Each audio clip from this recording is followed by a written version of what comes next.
Welcome, my friendly acquaintances, to Fire Your Boss. I am George Bruno, and I'll let the other guys introduce themselves. Go for it. I am Jonesy. Ha, You just beat jumped it, right beat into it, Frank. Hey, that. last time I did Age Before Beauty. Thanks. Go I'm right ahead. Jonesy, conversionchemistry.com. I am the entrepreneur solutionist. I am Frank Garin from Conversion Chemistry, and I am the bankrupt truck driver who went on to make over six figures in income online. Beautiful. Welcome, guys. We are now an official podcast and trio, Fire Your Boss, and we're building a Fire Your Boss, the FYB community. And like I was telling you before the broadcast, there's already people that are saying, Jonesy's my favorite guy. I like Frank.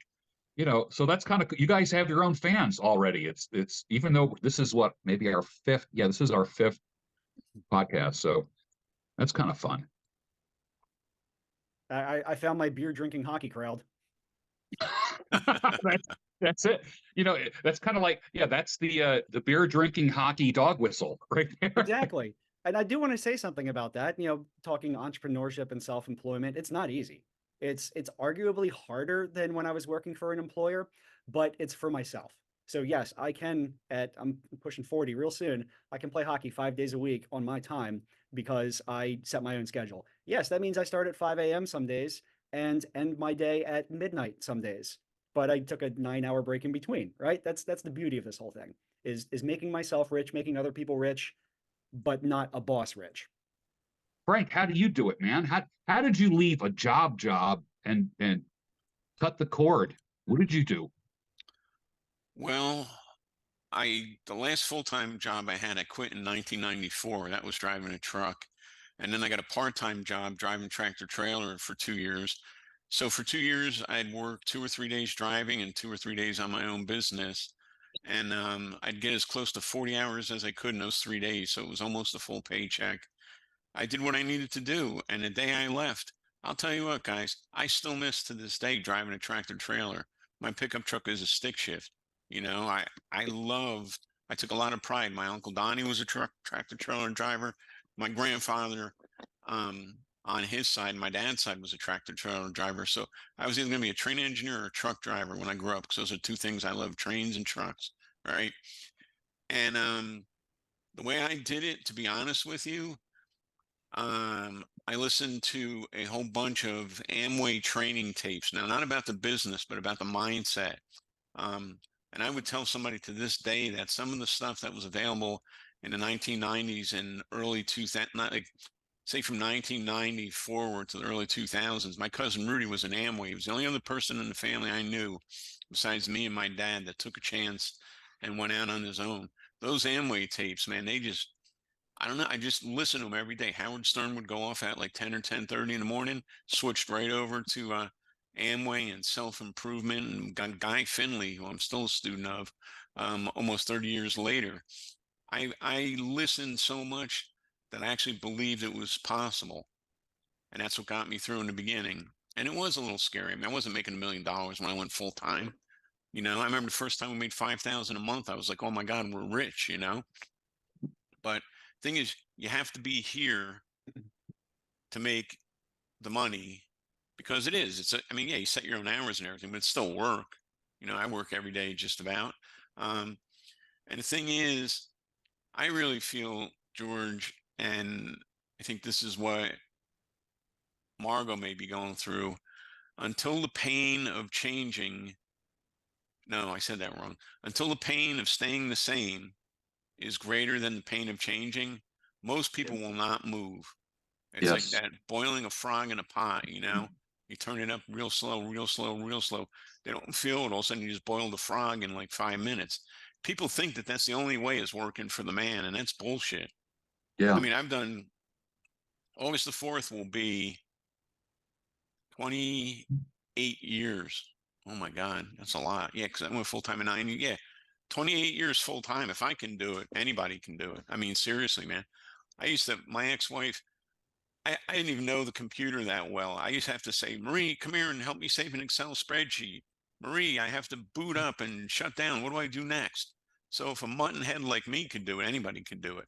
But see, I wanted it. That was the difference, guys. I wanted it and I would do whatever it took. I didn't just think about it. I didn't just kick the tires. Basically, I said blanket and went for it and never looked back, you know? And even when I quit my last truck driving job, which is actually my favorite job ever, had a nice Mac, truck with air conditioning, lumbar seats, heated mirrors, heated seat, like a beautiful truck, man, nicer than my pickup truck even. And I had a great boss who was very flexible and easy to deal with. I quit on August the 4th, 1996. They called me right before Thanksgiving and they said, "Hey, Frank, traffic's picking up. We could really use you. You want to come back a few days a week for the Christmas break?" I'm like, "Dude, I wish I could accommodate you, but I'm too busy making money from home. It would cost me to go into work." Hang on. Damn. That'll go in the bloopers. Yeah. Oh, absolutely. Who knew water could be this deadly? Stuff will kill you. Oh, we're going to get some sound bites out of this. So for me, I was talking just before my choking fit there. For me, the pain of staying at my last full-time job was eventually greater than me trying something else. God bless him.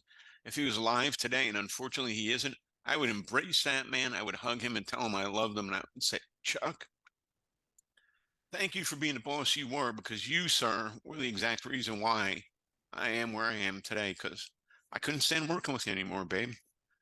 You're a good man. You probably meant well. I like to think so, but I could not continue to work for him."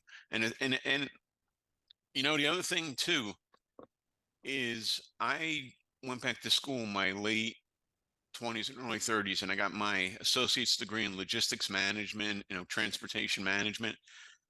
And I had a choice then to continue the entrepreneurial path I was on, or to go middle management for a railroad, an airline, a trucking company.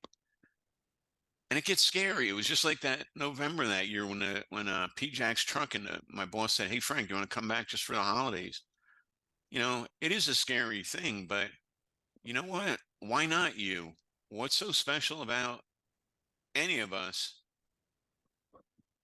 that would make it easier for any one person? And by that, I mean, you don't quit breathing, you don't quit eating, you don't quit sleeping, you don't quit dreaming, hopefully. Why would you quit believing in yourself? Because if you don't believe in yourself, who else is going to? Right. And the thing that ticks me off is I'll coach people and I'll be all set up and run, everything's going good, and they're like, "Frank, it's not going fast enough." And I'm like, "Wait a second, you spent how many years going to grade school, junior high, and high school? Then you went and got what, a 2 or 4 year degree at a minimum, and now you're working for the man for 5, 10, 20, 40 years, and you're telling me that putting 2 to 3 years into growing a business that could pay you beyond your wildest dreams is too hard? That's bullshit. Excuse my French. That's bullshit. It really is, because I'm telling you, that 2 year degree of mine would have gotten me into middle management. Fine. I would have been making 50 grand a year instead of 35 driving a truck. I would have been laid off, man. Northwest Airlines got merged into Delta. I interviewed with Northwest. What would happen to the middle management in a merger like that? Out the door. The railroad I interviewed for, they got merged. What would happen to middle management? Again, gone. Matter of fact, the General Motors plant in Linden, New Jersey that I interviewed for, same thing. It's a brownfield and a warehouse now, and a big place.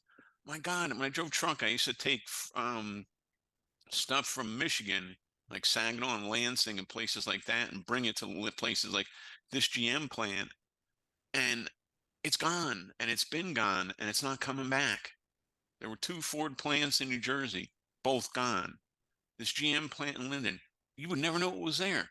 So, okay, I took a chance on myself, or I took a chance on General Motors. Well, guess who would have let me down, guys? Guess who would have let me down? No, it's not easy, but you know what?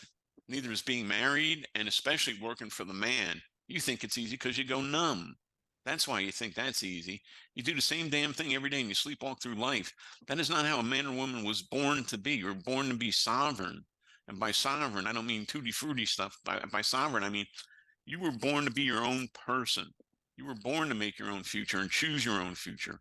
Can I get an amen, George? Yeah. Testify. I get revved up. Oh my Absolutely. God.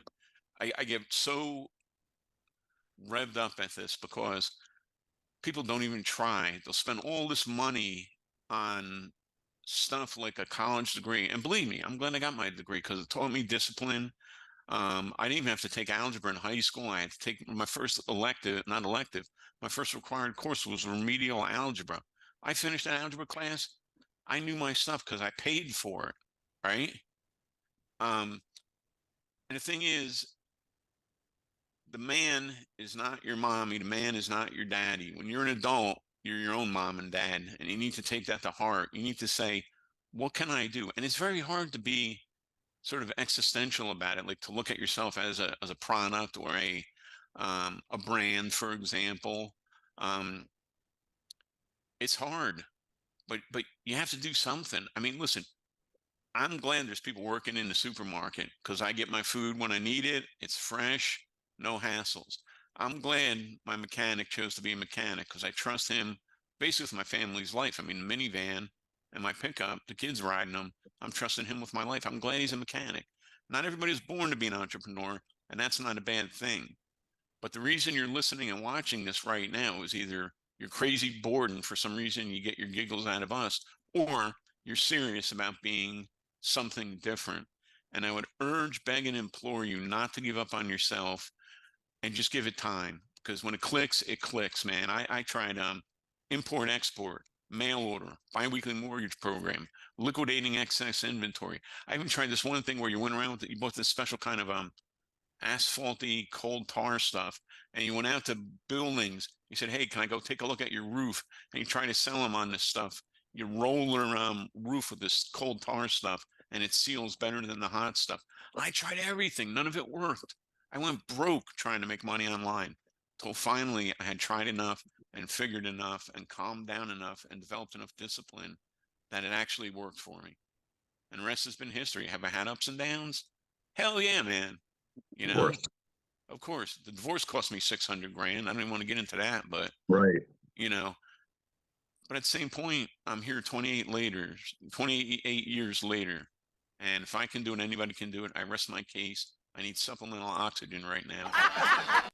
That's how revved up I get about this. Thank you, America. What you said reminds me of a story that Jim Rohn tells when he talks about like a child learning how to walk. It's crawling and then it kind of comes up to the coffee table or the couch and goes to stand up, and then sometimes it just falls down on its butt. And the mother, grabs it by the hands. Come on, stand up. You can stand up. Like, come on. And dad's like, come on, walk to daddy. And the toddlers, like plodding along, but they never become great walkers at first. They might fall 500 times before they can actually take a step. But Jim Rohn said, can you imagine a mother saying, you know what, maybe this child is just not cut out for walking? Right. Yeah. like Yeah. like Yeah. it's like, come on, you can do it, you can do it. And they encourage the child to get up, and he walks from the coffee table to the couch, 3 steps, and everybody's like, yay. And then from the couch to the chair, yay, that kind of stuff. And but the mother never gives up. And not everybody's going to be president. Not everybody's going to be an astronaut. But man, Exactly. you can be a lot more than you are. And never let anyone say, well, maybe you're just not cut out to make 6 figures. Maybe you're not just cut out to be self-employed. Maybe you're not cut out to make 5, 7, 10, 20 G's a month. That's ridiculous. Absolutely ridiculous. And I think we're all living examples that it can be done. Jonesy, what's your story, man? Yeah, I mean, I worked a lot of jobs for a lot of years. I guess what I'll do is I'll give my little backstory again. Is I worked in IT. That was kind of my early out of college career, was working for data centers, doing computer networking, all that good stuff, um, until 2008, which was the Great Recession, the housing, the mortgage crisis, the mortgage bubble, all that good stuff. Well, I was working for a bank at the time. So you can imagine how that went. A bank that was undergoing an acquisition and merger, and I was a mid-level IT guy. They outsourced a lot of these jobs to Canada, outside the country. Gave us the option to go with the company.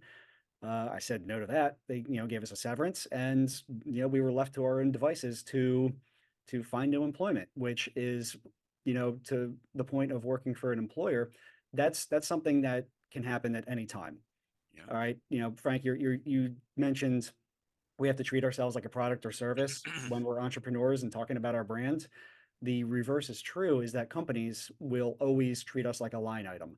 And that's exactly what Absolutely. we are. We are a resource. And when it makes sense to not pay that line item, it will get cut.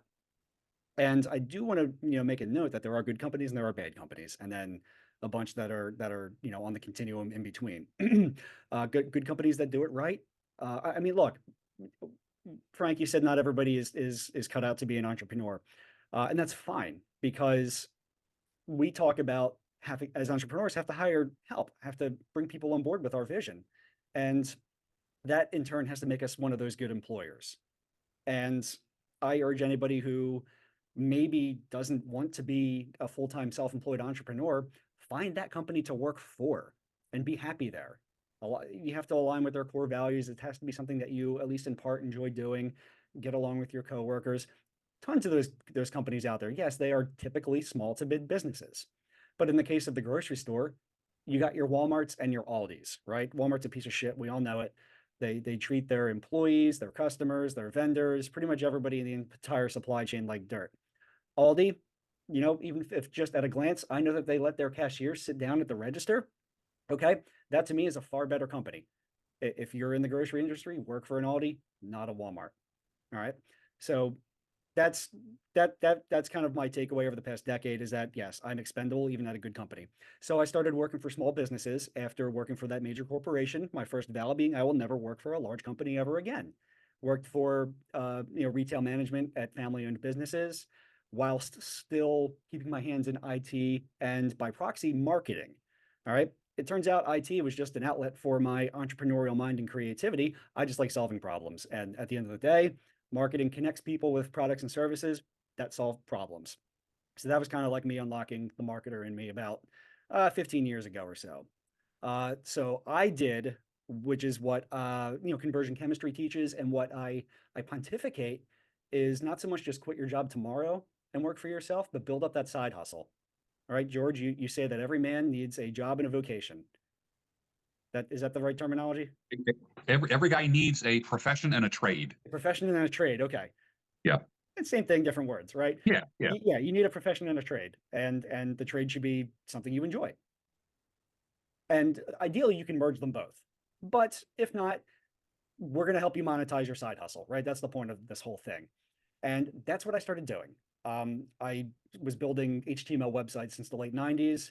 And, I started using WordPress and stuff about a decade ago. So all I did was build some small websites for small businesses, just as a little side gig. During COVID, my last and most recent role working for somebody else was director of marketing for an independent car dealer, a 3-location car dealer.